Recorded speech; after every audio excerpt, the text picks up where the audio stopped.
And we are back with another video. As you guys can see, we are not in San Diego, we are in Northern California. So last Tuesday, you guys know that we dropped the 370Z off at the body shop, right? The same day that we dropped it off, I came home and I got 2 phone calls from my mom. The first call was her telling me that my uncle was involved in an accident. And then a couple minutes later, the second phone call was her telling me that he didn't make it. Now, the thing with moving away from home, I always knew it, even when I moved away, that there would be one day that I would have to drop everything and come back home. And that's pretty much what I did, right? First thing I thought about was my dad, because that was my dad's only brother. So dropped everything, came home, and that's the reason why we're here. And disregard the whole weeds over there. My dad's actually cutting grass right now. Life's been a little crazy lately, so we're trying to get back on track. Little do you guys know, that actually was my first vehicle when I started driving. So it's actually a little crazy that we actually still have it. So that's why I am in Northern California. It was completely unplanned. I did not plan on coming here for this long, or at all, for that matter. But since I've been here, I've been going back and forth to the Bay Area because that's where his house was, taking care of stuff, his stuff, trying to handle things, funeral arrangements, all of that stuff. But one of the things I had to deal with, if you follow me on Instagram, then you know what I'm talking about. I had to deal with his firearms. We're not gun people. I'm not a gun person. My dad's not a gun person. We're not gun people, right? So of course we didn't want to keep it. We wanted to put it in the right hands. And so one of the ones that he had, now I got to be careful with my words because I do not want to get demonetized. I've already said the G word, but he had the specific one that was a AR-15, if you know what I mean. And I didn't know at the time, and that's the reason why I wanted to reach out to people that follow me on Instagram, because I'm clueless when it comes to firearms, right? So to kind of explain one that he had one where it was not allowed in California, I will say that, but we didn't know that, right? The reason why it wasn't was because it didn't break down, right? So, and I learned all this in the past week, so that's why I'm kind of like excited to share with you guys, to kind of pass some knowledge on, right? The specific one that he had didn't break down when you try to reload the clip, or when you needed to reload the clip, right? So imagine, like, you know, and press a button, the clip drops, you put it back in, and you're ready to go, right? California says that's not allowed, I guess, because they want lag time, right? If you're in a situation where you're acting against the civilians or whatever, they want time to take you down, right? They don't want you to have something in your possession where you're able to press a button, it drops, you put one in, and you're back at it, right? They want you to break it down so that it's unoperable, right? Undo something, the clip drops, put one in, then you got to put the thing back together, right?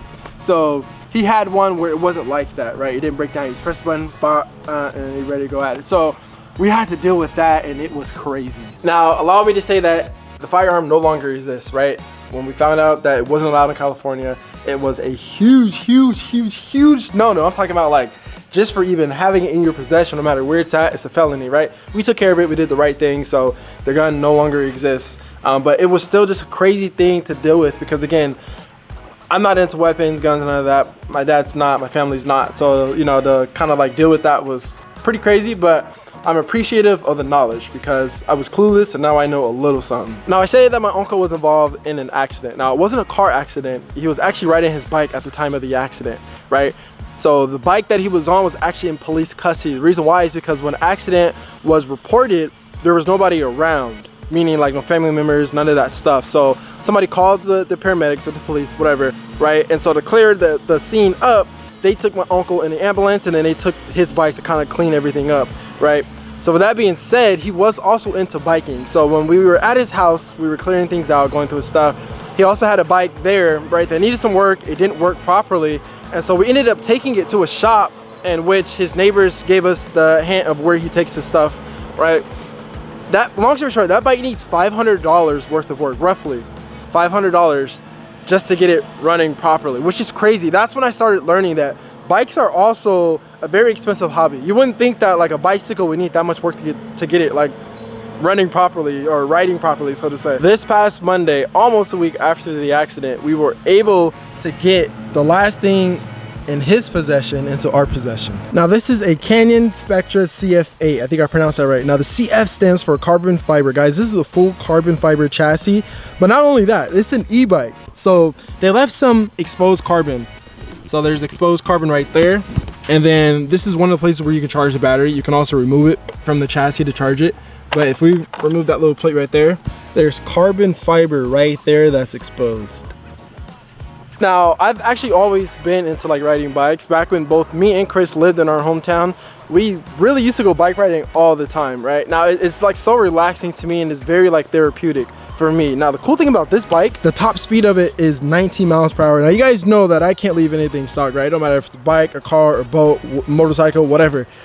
I just can't leave things stock. So with that being said, I was riding this bike, right? And I realized that it picks up speed, right? But then it kind of like hits like a threshold and then it stops. So I was like, what the heck? There has to be something that's limiting it, right? So I did some research and found out that these bikes have a wheel speed sensor, so that when the sensor picks up how fast you're going, it tells the computer, right? Okay, it's at 19 miles per hour. Let's cut off the motor.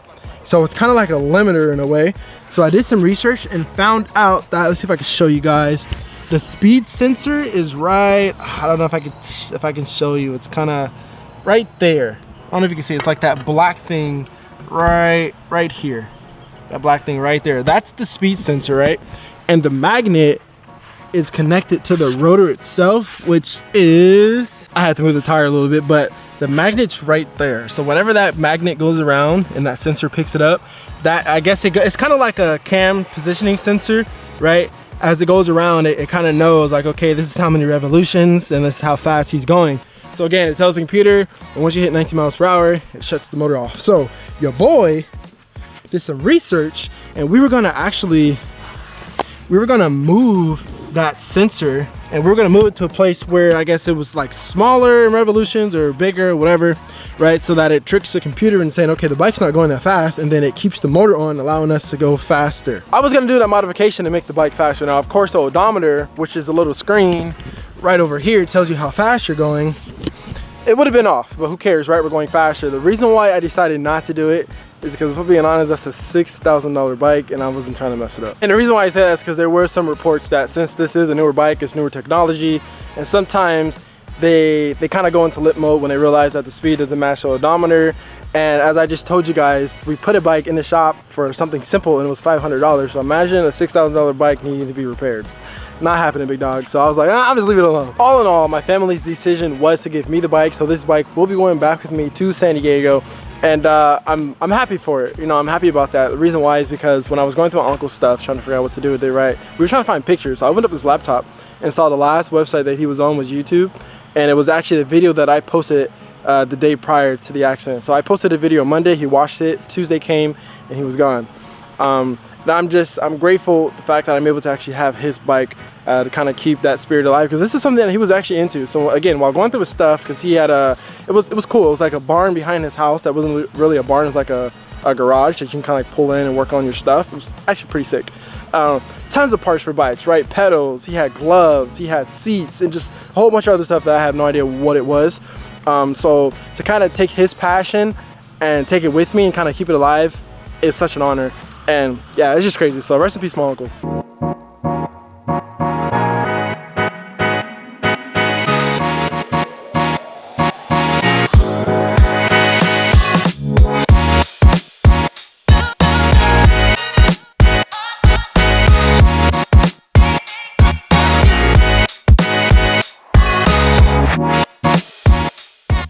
It's crazy how mountain bikes don't have kickstands. Well, this one don't, and ones that look like this don't. So you kind of gotta like lean it on things. All right, let's talk about the 370Z Nismo that we dropped off at the body shop last Tuesday. Now, since I dropped it off, the body shop has been pretty cool. You know, they've been pretty, what's the word? Nice, for lack of a better term, right? So they sent me the estimate. I think it was like Monday they sent me the estimate, right?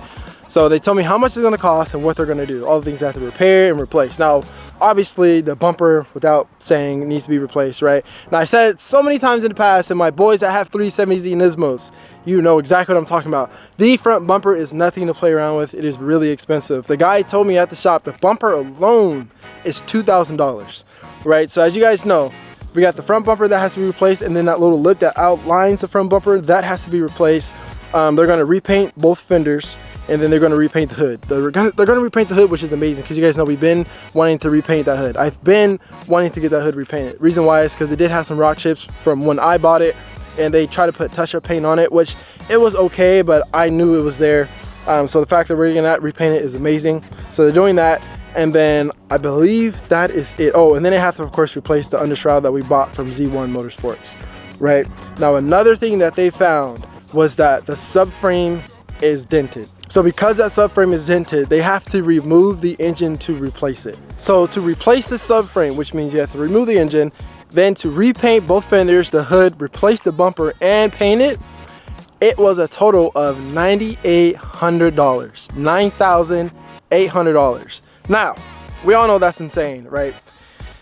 So your boy saw that and my mouth dropped, right? Because you guys know every little thing that was done to that car, we did ourselves, right? From the top mount turbo kit to installing the suspension, we did everything. So to have somebody, to have a shop to now then remove the engine, which means they have to undo everything that I did, it didn't sit well with me, because that means they're gonna put stuff back. I'm not gonna know what they did, right? If they hooked it up right, and what if I start having issues? Then I'm like, okay, well, I wasn't the last person to touch it, so I have no idea where to even start, right? So that's what was going on in my head. My thing is, like, he sent me pictures of the subframe, and I'll throw it on the screen right now. It's not that bad. My thing is, like, I eventually want to get that motor rebuilt, so having that be like dented or bent right now doesn't bother me, because when that time comes for me to rebuild the engine, I could just replace it then. So I told him, you know what, let's just skip removing the engine and replacing the subframe. I'll take care of that on my own, but do everything else. Now, of course, when I'm at the body shop, they're just doing their job, right?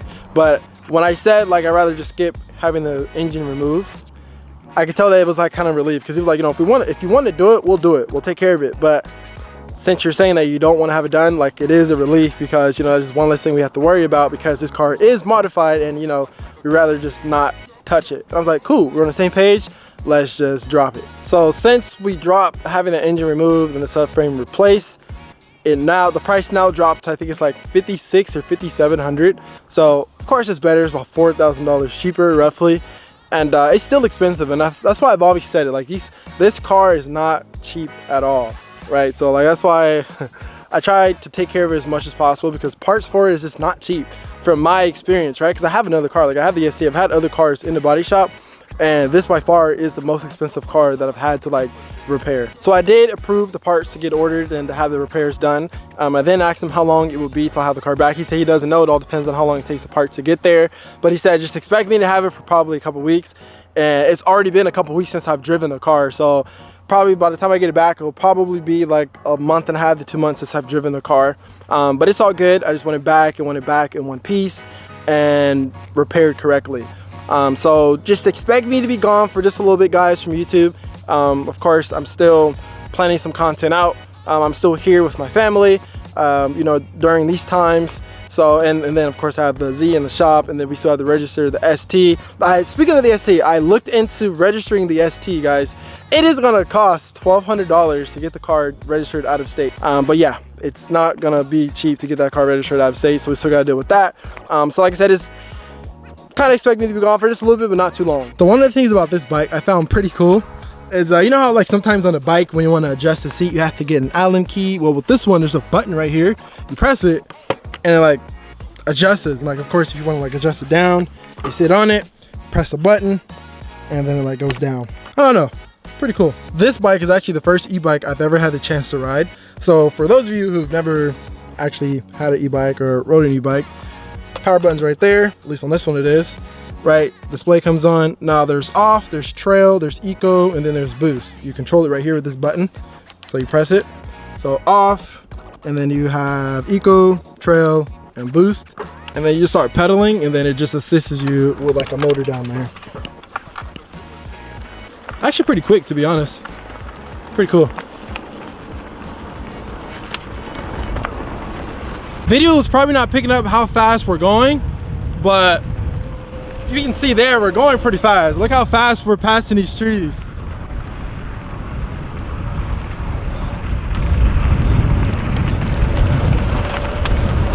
That kickstand go crazy.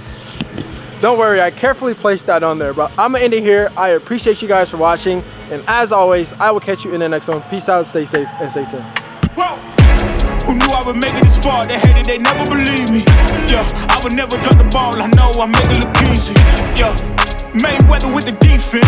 I don't care what a critic got to say. I got them picking up the pieces. That to me, you really playing with your life. I'm about to come and run it all back. I'm the new era, about to snap back. You ain't fitting for it, cause you all cap like.